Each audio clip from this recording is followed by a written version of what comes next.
Ya ndị be anyị, ndị Igbo, ndewonu, ekene m unu.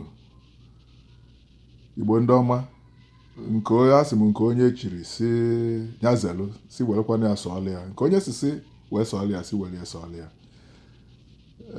Nke a bụ eziokwu nu. Iji gwa mụ na gị eziokwu, asị nka anyị bịakwa n'ọzọ wee eleghị anya wee sikwa na nke a wee batakwa na obi ụfọdụ n'ime ụmụnne anyị na mpaghara ebe ọbụla anyị nọ. N'ọnya ka ihe onyonyo anụnwa bụ vidiyo maọbụ ihe information super highway a na-akpọ ịntanetị iji dị mkpa hinne a ga-esi n'ime wee banye na zụọ ahịa n'ụwa niile, nwee mmekọrịta wit ndị mba ndị ọzọ, mba niile n'ụwa, ma ị nọkwa na be gị be nna gị na ebe a mụrụ gị, ebe isi bi ụwa wee na-aga ije niile. Ọnya ka information super highway ịntanetị ji wee anyị ji ekenekwu Chukwu maka ya. Maka na ihe Chukwu akwadoghị aha eme ndị ihe niile ma agwọ ma akpị ha niile na-arụkwa Chukwu ọlụ. Kwefuru ọnwụ na ndụ ha ncha si n'aka Chukwu. Mụ na ụmụana anyị nwere idea, mana ihe m na-aga n'iru esi ka nkọwapụta ma ọ kwupụta n'ụbọchị taa bụ na Fraịde evening n'ebe m nọ na Fraịde night na ka anyị akpụ ya. Ụfọdụ nọ na midnight, ụfọdụ nọ na morning Saturday, ụfọdụ na midnight Saturday, ụfọdụ nọ na morning Saturday. Mụnwa na ebe m nọ na America nọkwanụ na abalị. So Friday night bụ na Sabbath evening, a na-akpọ ya Shabbos sunset, Sabbath sunset. Ịma na ihe m ji wee guzo dịka eleghị anya ifugo m n'onyonyo na YouTube somehow, mana ihe m ji guzo n'ụbọchị taa bụ ọkwa iji wee sonye na nke m meburu n'ikpeazụ banyere ndị Igbo in diaspora, banyere ndị Igbo and our Hebrew heritage, our Igbo Israel heritage. Maka na Chineke nwe n'igwe n'ụwa anyị na-akpọ Chukwu, Chukwu okike, Chineke bụkwa na ya bụ Chineke nke Abraham, Isaac and Jacob. Mụ na ama na Abraham bụ covenant, onye ya na Chukwu nwere ọgbụgba ndụ. Chineke ji kpọpụta Abraham na agbụrụ papi ya bụ Tera, afa papi ya bụ Tera. Anyị ma maka ya. Ọkpọpụta ya papi ya, gịnị mere o ji wee sizi ya anya hapụ papi ya pụta?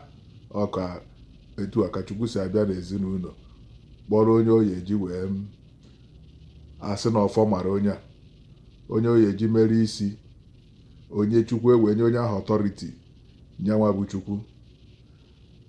Nọọ agbụrụ ya ga-abụ agbụrụ ga na-eme ka ife ka ndụ dị n'ụwa, and agbụrụ ga na-edoziri Chineke n'ụwa. Agbụrụ Chineke ga-eji wee na-anya isi wee na-eme ọnụ. Agbụrụ ga-apụ iche. Etu a ka Chineke si wee site n'ebe Abraham nọ wee hazie wee wepụta ihe a na-akpọ the people of Israel, nke mụ na ụmụ Jacob. Jacob nụ mesizi ebe a ka our story malitere, ebe a ka akụkọ anyị malitere. As a people ka m na-ekwu, not as a person. Na Abraham nwere relationship with Chineke as a person. Etu a ka ọ dịkwa Isaac nwa ya. Chetakwa Isaac na ọ bụ ọsọ ya ka Abraham mụrụ, mana Chineke sị mba, nwa nkwa o nwere nke m kwere nkwa na nwa na mụ na ya ga-abụ enwe agreement, mụ na ya ga-abụ abanye into covenant. Mana agbanwe ihe niile a mụrụ amụ na oge nwe onye bụ isi, onye ya na Chukwu nọ n'ọgba ndụ agreement bụ onye bụ isi n'ezinụlọ ọbụla, bụ onye bụ isi n'ụwa. Ụmụ Israel bụ isi n'ụwa, ịfụnanya ya. So ndị Igbo mụ na gị wee bụrụkwa isi. Gịnị meziri anyị ji wee nọ n'ọnọdụ obere, n'ọnọdụ dị nta, n'ọnọdụ anyị nọ naanị nkịtị ibe ndị South, ndị Niger Delta kakwuzi dị value na Nigeria. Oh yes, ndị niile mba niile na Nigeria ka dịkwuzi nwere kedu na among ndị niile nọ na position na gọọmenti ma ndị na-achịburu achị kedu gịnị kedu anyị achịkọtara onwe anyị ọnụ? Anyị achịkọtaghị onwe anyị ọnụ. Ọ gịnị mere anyị achịkọtaghị onwe anyị ọnụ? Ọ gịnị mere anyị ji wee nọ naanị nkịtị wee na-agbasasị wee jee na akwọsị aka anyị etinyela ọkụkọ akụ jee n'ugwu Awụsa na-eme investment, jee n'ebe niile na-eme investment. Ndị niile ahụ kedu ogbe ndị na-abịa be anyị jee na anyị na ihe na-eme, anyị na-anakọta ha ego ka anyị na-aghọrị ha maka na anyị na-achọ oke ọchịchọ so wee bụrụ nsogbu na-abụ ndị Igbo. Anyị wee si na awa heritage omenala anyị ihe bụ uche Chukwu chọọ. Ọ dịkwa na akwụkwọ ihe sikwa na akwụkwọ nsọ kama na anyị si na ya wee pụọ banye na nke dị mfe si na milk na kandi kpọọ ya Christianity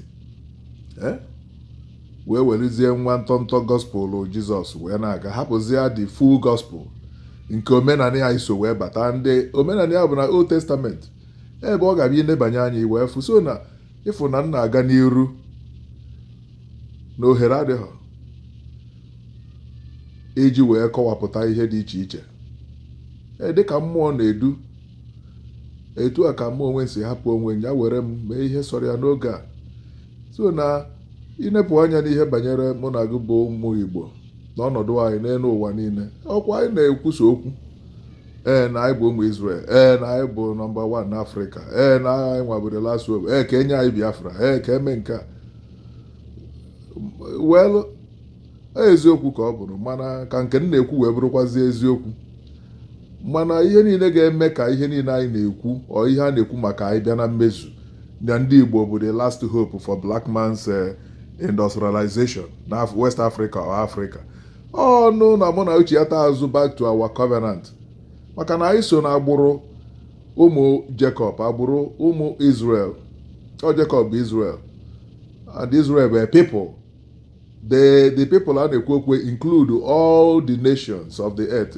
Enweghị ebe ya afụ ụmụ Israel, ma ndị dị ọcha ma ndị dị brown ma ndị dị oji, onweghị ebe ya afụ ha n'elu ụwa niile. Ndị Igbo so na ndị dị oji n'ime ya, odo na anyị nwere Igbo dị ọcha dị oji nwecha akọlọ dị iche iche. Mana ihe na-ekwu okwu ya bụ na ndị Igbo wee site na agbụrụ nke a na-akpọ agbụrụ Gad, nke mụ na unugolu Gad onweghị onye amaghị maka ya. Ego akwụkwọ nsọ efu ya banyere ya na abịaghị m ikwu okwu ego ịkpọpụtara akwụkwọ nsọ n'ofu kama ọ ka mmetụ ọtụtụ ihe aka ka anyị wee na-azọnye, ka uche anyị wee na-abịa nso, ka onye abụ anyị wee were aka ya na-enebanye anya wee na-ajụ ese na-ajụ ajụjụ. Na ndị Gboo na-ajụ ese na-ajụ ajụjụ tupu onye ndị Gboo eme ihe a na-eji ajụ ese. Onwe ihe na-eme na-eji ajụ ese. Ebe ka a na-ajụzi ese ka ndị a na-ajụtazi ese n'aka ndị eze mmụọ na ndị amụma ya na ndị healers a na-akpọ dibịacha. Ha ncha dị n'akwụkwọ nsọ, healer dị n'akwụkwọ nsọ, prophet dị n'akwụkwọ nsọ, ndị amụma, ndị nchụaja bụ ndị eze mmụọ ha dịcha n'akwụkwọ nsọ. So nọ iji akwụkwọ nsọ wee mee ihe dịka Chineke si nye ụmụ Israel. Ọ ihe Chineke chọrọ n'ebe ndị Igbo nọ, ihe ka Chineke chọrọ n'ebe ụmụ Israel nọ. Mana nke ndị Igbo ọ gịnị? Kedu etu mụ na usi enebanye anya n'ihe ndị anyị na-anụ kịta kpatarụ ọnọdụ anyị ji wee ghara ịdị mma? Ọ ka ya emesie dị mma, mana ọnọdụ anyị ọkwa naanị nkịtị ka anyị nọ na-atakarị onwe anyị. Ịbara nwanne gị abara ego, ikwue nwanne gị anyị ekwe, nwanne ekwuo ịma nkwe, asị na Igbo ekwu otu a na-ekwuru a na-ekwu. Ngwa nezie n'anya etu o si wee dị n'etiti ndị Igbo na Naịjirịa. Ndị gọvanọ kọrọ nke ha gbagoo, onye ọ na-emeri nke ya mind ya biznes ya na gọvanọzi Naịjirịa steeti ha ka personal property ha. Ndị IPOB kwuru nke ha n'ukwuru ana, ndị ọha na eze kwuru nke ha, onye ọbụla gbasaa skata. Ọ dịghị etu a na Yoruba, ọ dịghị etu a na ebe ndị Fulani nọ, kama na-enwe division n'ugwu Hausa kịta maka na Chineke ji aka ya gbadata na-akwụ onye ọbụla ụgwọ. Ndị Igbo na-eketa oke nke ha, ndị bụ ndị nke agbụrụ asị na agbụrụ bụ tribe bụ agbụrụ ụmụ Chineke amụọchi nke ọgba ndụ bụ ndị Igbo.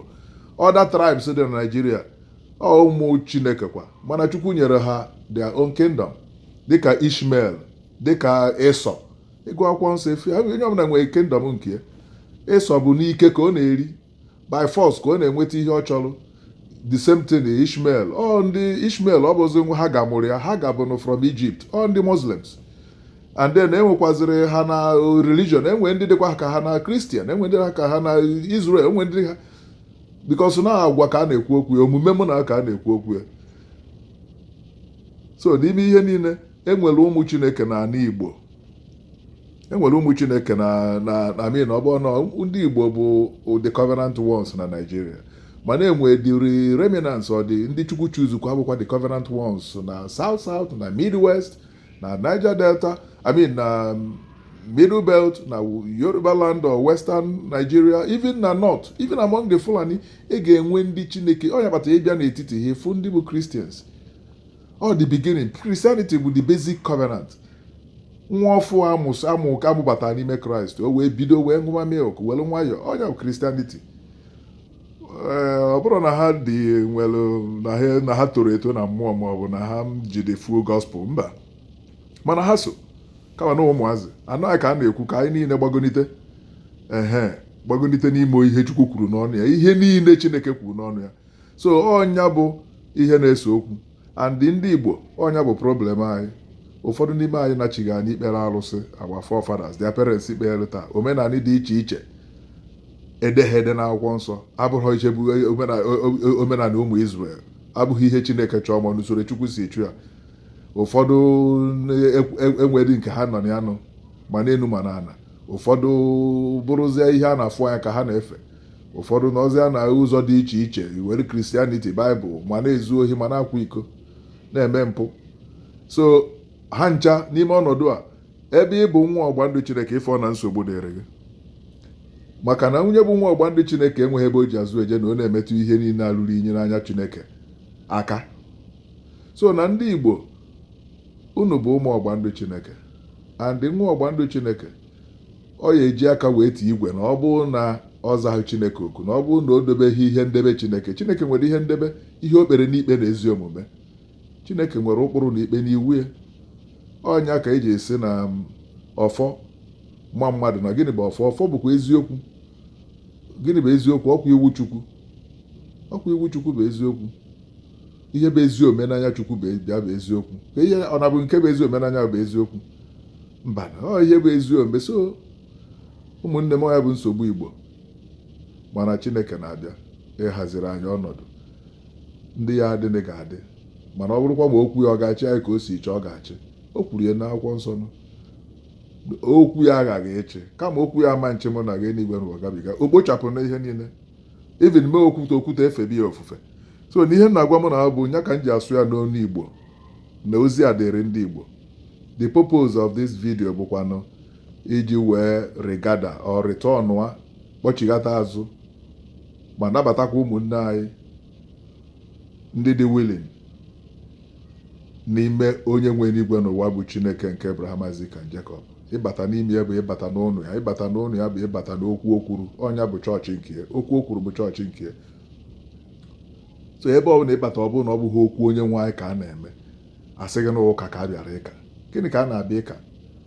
Okwu bụ Chukwu ka ọ dịrị na ya bịa ịka ụka Chukwu ọ na-aka ụka ịbịa fee ya ofufe idebe okwu ọnụ ya ọ gwụsịa.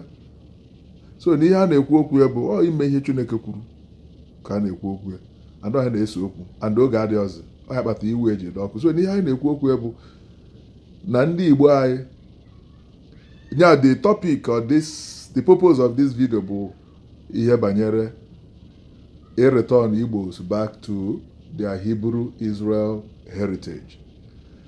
Anyị kwetara na Yeshua nya bụ Jizọs yes Jew ka ọ bụ bụrụkwanụ our king the firstborn onye Chineke si n'ọnya bụ the high priest ga-achị na mmụọ chi ya n'ife. Meanwhile Jizọs kwadokwa high priest ndị nọ n'elu ụwa sịkwa anyị na anyị ga na-abịakwute Chineke site n'ebe ndị high priest ahụ nọ nya inwe ike kpọọ ha bishọp reverend father pastor. Maka ndị Gentiles bụ etu a ihe a ka ndị Gentiles ga-akpọ ya maka na Gentiles Christianity bụ etu a ka ha si wee hazisi efu maka ụmụazị ka ha bụ ha merie na ha ma nganụ zanụ ndị Levites ma ndị priest Gentile ama mbịanụzanụ priest or Levi, maka na priest bụ onye na-etinye Chineke aja n'ọkụ. Ịma na enwere aja na-aba n'ọkụ, animal a na-etinye n'ọkụ, dịka Abraham, dịka ụmụ Israel, ihe eji mara ha ichere Chukwu aja na-aba n'ọkụ. And then enwekwazi a na aja nke aha aba n'ọkụ. Mana the Christians, aja ha ma bụ aja ekpere, aja ịkụ aka, aja ịbụ abụ, aja praise, sacrifices of praise. Onwe ha aja ọzọ ha ma ya na eleghị anya ụfọdụ bịazie eme incense offering like ndị Catholic, abụọ nụọ incense offering. Nke a bụ aja nsuru ọkụkwa, mana egbupụ ha ọbara n'ime. O nwere ndị chụọ aja na-egbupụ ọbara, anja dị n'akwụkwọ nsọ, nọ nke Chukwu nyere onye ma nke ndị Jews ji aka ha wee kpebie wee welu. Mana ọ ka mma iwelu ihe niile Chukwu kwuru, ọ ịchọ ka ịmata ihe niile Chineke kwuru wee join ya ndị na-eme, maka ihe niile bụ ihe na-eso okwu ikpe otu, ịkpa iche iche. Kịta oge nke ịkpa iche iche agakwa na ọkwa ya bụ ihe na-eso okwu.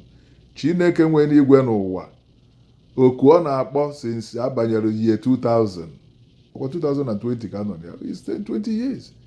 Oku ọ na-akpọ bụ ndị Jews na ndị Christians ịbịa together. Ndị Jews ọfụrụ ha as the fathers, ndị enyere iwu.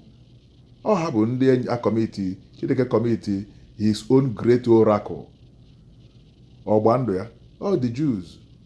Onweghị any other nation Chineke deal like that with except Israel. Ọ ndị ọ gbara onwe ya ọtọ, gosi ha nye onwe ya, nye ha ụkpụrụ na ikpe na iwu ya. Then anyị nwabụzi ndị malite n'usoro dị iche iche bụ Christianity wee na-abatazi n'ọgba ndụ Chineke as Israel or as the remnants, iso Israel wee mee okwu Chukwu. Anyị kwetara na Christ, anyị kwesịrị Christ bụ Yeshua, anyị kwetara na Jesus, yes, awa Mesaya, ọnya. Ọ bụ na ọ bụrụ ya, anyị ama mbata. Ọ ga-abụrụ sọ ndị Jews ka ọ sọ ndị Israel ka ọ ga-adịrị. Mana ndị Jew ekwekwaghị na ya. Enwe ndị Jew kwee na ya, thousands, millions kwee na ya. Messianic Jews and the Hebrew Israelites ha kwetara na Yeshua, mana enwe some ndị Jew ekwetaghị na Messiah na ọbịagwa na this that, mana ha dị very few.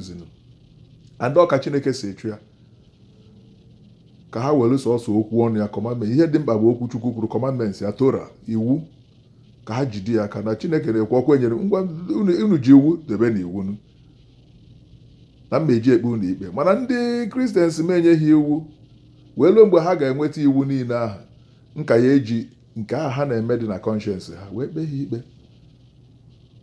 Nke obere aha meji ekpe ha ikpe until eme ka ha mata iwu niile ma ọ nabata the full gospel. Mana ọ bụrụ maka taa ha eji ọkwa full gospel. Ọnya ka Chineke ji akpọ the Jews and the Christians to come together, becoming one, united. Ọ Chukwu ji aka ya na-eme ihe a. Oge ha ji aka ya unite kwa kpokọta anyị niile ọnụ, anyị abụrụ one. Ọ dị ka nna na ụmụ ya ebozi together unite after ka a gbasasịrị. Ọ ihe ọ bụ. The Jews bụ the father, the Christians bụrụ their children. Chineke kwuru n'akwụkwọ nsọ ya, Malachi 4, ya ga-azọgharị n'elu ụwa niile, chịkọta ha niile ọnụ, unite aha, ewee mee okwu ọnụ ya. Ya echefukwa na iwu Chineke nye Moses maka ọgba ndụ Chineke mee wit ụmụ Israel na ọ ga-eguzo, na ọ ga-adị, na ọ ga-achị forever. Emeghie ka ọ bụrụ nwa mgbe nta, emerie ka ọ chịa forever. So na part of it ka Christians ji aganye abụ ezu n'ori, akwa na iko, this that, hapụzikwa ndị ọzọ, because Christ is our righteousness.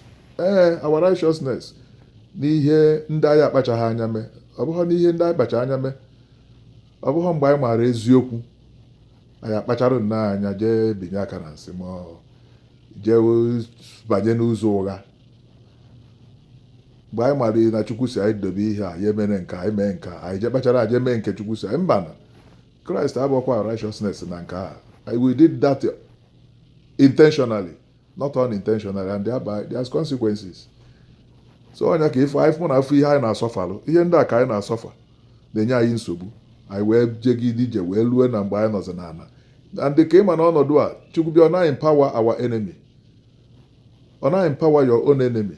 Na-ewelu hapụ onye ilo, na-ewelu onyinye Chukwu nyere gị maka ihe gị, na gụnwa hapụ were onyinye a tụfuo because of ajọ omume, because of amaghị Chineke gị, because of eme uche Chineke gị, because of Chineke gị na-akpọ gị oku eju na-eme ihe ọzọ. Mgbe ahụ onye ilo ga-abata maka inye gị ohere, enwego chansị, mmụọ Chineke anọ ọzọ, inwezi defense, den onye ilo abata were onyinye amara Chukwu nye wee je na-agọzi ndị nke ya, ha na-achị gị. Ọ etu ndị Fulani si chigide wee luo taa, mana ọzọ n'oge ha agwụ n'oge ezue na Chukwu wee bịa siti ya na jọjmenti wee sị na ya ga-eneta Naijiria na ya ga-eke ya ụzọ 3 ọnya ka anọ n'enu ya taa. So ụmụnne m, na Chineke na-akwụ onye ọbụla ụgwọ dịka ọrụ ya si ede. Ọ na ha akwụ Naijiria ụgwọ, na-akwụ ndị niile buru ndị Igbo agha na 60s Biafra war ahụ efuru, ndị niile tinyere aka ha na-anara ụgwọ ọrụ ya kịta. At the end, ọkwa ike ọ ya ekewa Naijiria. Ndị Igbo onwe ha anyị na-arụ nke anyị n'ime kịta anyị etetebego n'ụra ma na anyị bụ ụmụ Israel, na Kraịst bụ ihe nketa anyị, na anyị nwanwunye sef mana Chineke ji maka anyị nwakwu wee sị ka onye zie ndị ọzọ ụmụ Israel maka ha ka eji zite Kraịst, abụọ nọ wee sị because of that ka ndị ọzọ ketekwuzie na Chukwu nwee kere ihe niile. O nwee ndị ọ na-achọ n'ụwa niile, na the four corners, na agbụrụ niile. O nwee ndị ọ chọrọ, o nwee ndị o tinyesi, o nwee ndị ka o wee chi anụ n'ụwa niile. So o nwee anya kpatara eji asị onye kwete, ka ihe kpatazi pipụl ji ekwete, ọ bikọ na mmụọ Chineke nọ n'ime ha. So na ihe menụ bụ na ọtụtụ okwu ka nji, mana ihe nji wee sị ka mmetụ aka n'ihe banyere ndị Igbo na ịretọnụ ndị Igbo. Ọ Chineke kwuru na ya ga-retọnụ his people. Israel shall come to pass, that he will recover us, he will regather us, his remnants, wherever we are throughout the earth, in the four corners of the earth. Ọ ihe a nọ n'enu ya. Ọkwa n'ihe isi ike ka o ji akpọchiga anyị azụ, ọkwa n'ọya, ụfọdụ accident, nsogbu, ụfọdụ n'ime ụlọ nga.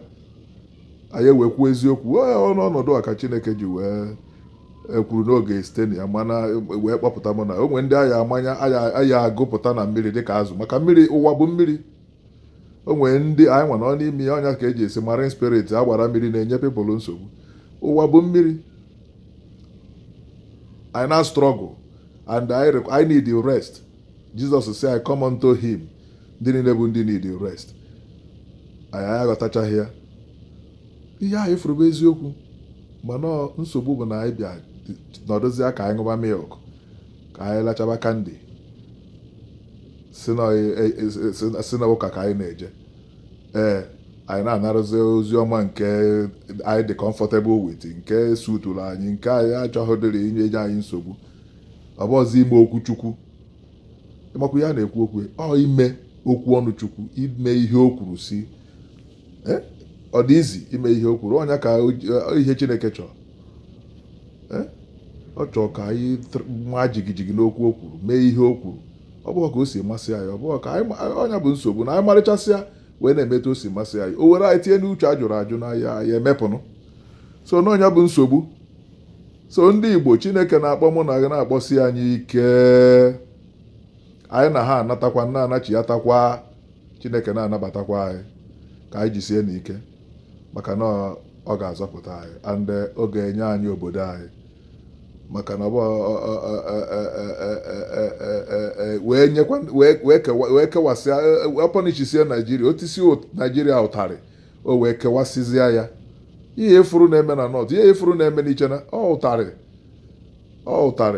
ka ọ na-apịa ma onye enu ma onye ana, ma ndị dị iche iche, onye enu ma ndị Igbo ma onye ọbụla n'ime ndị a ga-azọpụtazi ga-esite na ya wee chọta Chukwu and eventually Chukwu. Mana at the end, ọ dị ka Fero na ụmụ Ijipt. Ịmana mgbe Fero na-eko, at the end gịnị mee? So Chineke na-eme ihe niile a, ka anyị were nke Fero ma ọ dị Baịbụl wee tụnyere ya n'ofu ihe ahụ.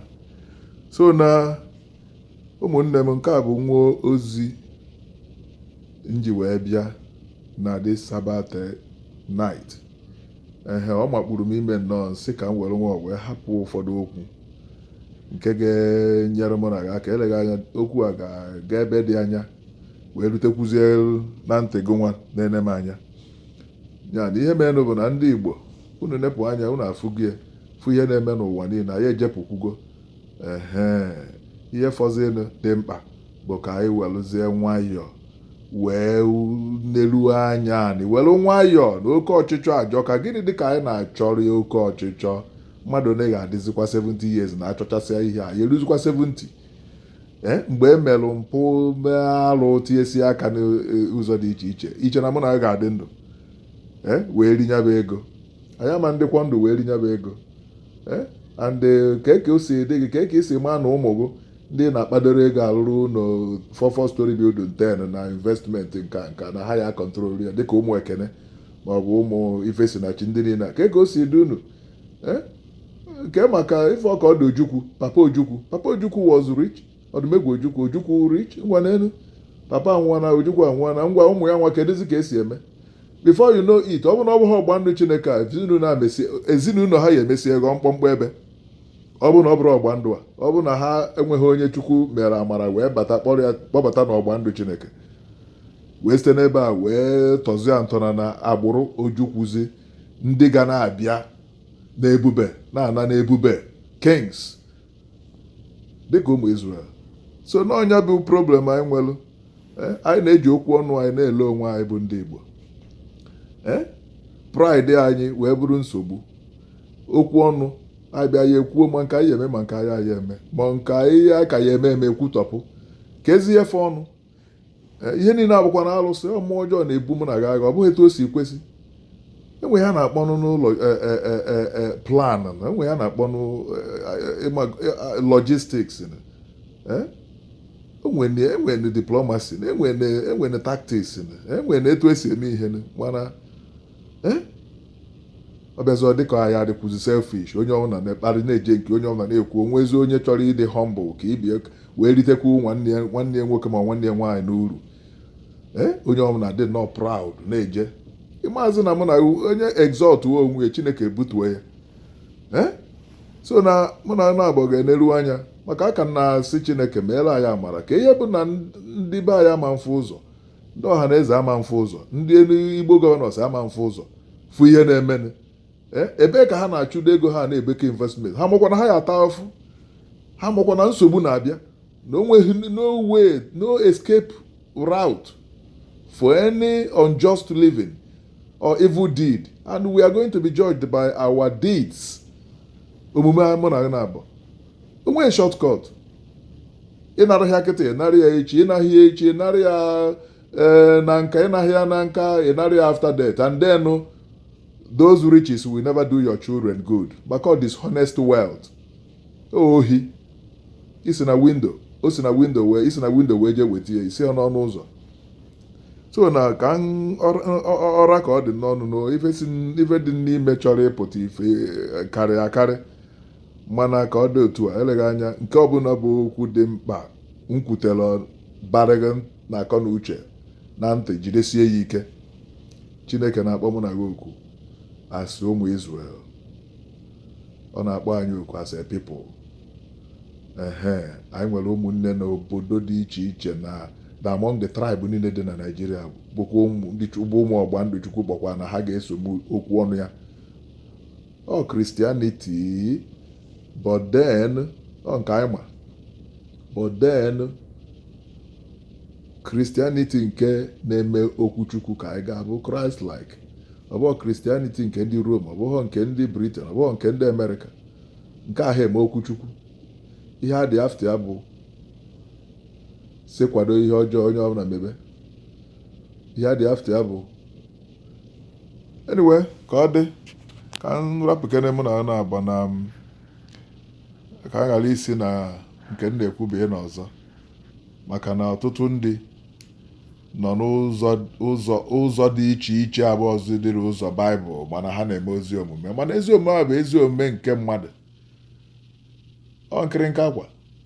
n'ebe Chineke nọ Chineke nwere ezi omume ya gịnị bụ ezi omume ya okwu ọnụ ya iwu o nyere ụmụ Izrel ihe anya na ụmụ Izrel gba na kwekọrịta na ụmụ Izrel ga-eme a na-akpọ ya commandments of God so nọọ ihe ndị a bụ ihe dị mkpa ịmago ka ihe vidio ifo ka nsi wee miefu ọ ka o wee ruo ebe ọbụla o jere o nwee ndị agha ama nke bụ ihe dịka ofu okwu n'oyibo mana etu ọbụla nsi wee gwụ ya ọgwa were nwa webata oyibo nwantịntị anyị ejizi n'Igbo niile nso n'ime wee ghọta ebe anyị na-eje so maka onwe ka nsi wee na-ekwunya bụ okwu maka ama na ọtụtụ ndị nwere ike ịfụ vidio asịọ nka m kwuo ya maka ụfọdụ ndị ma ọ bụ ndị dị etu a achọ ekwunye n'ụdị ka o nwee ike irute situ akọ na uche na level nghọta dị iche iche anyị nwere so n'ime ihe niile ka Chineke chebe mụ na gị kụziela anyị bunye n'ife nke iru ka ọ mụkwasa mụ na gị dịka ife ebubie mana nke kachasị mkpa n'ime ya bụrụ ka onye anyị udo nyekwa anyị nchedo n'oge a n'afa Yahshua. Amen. Shalom.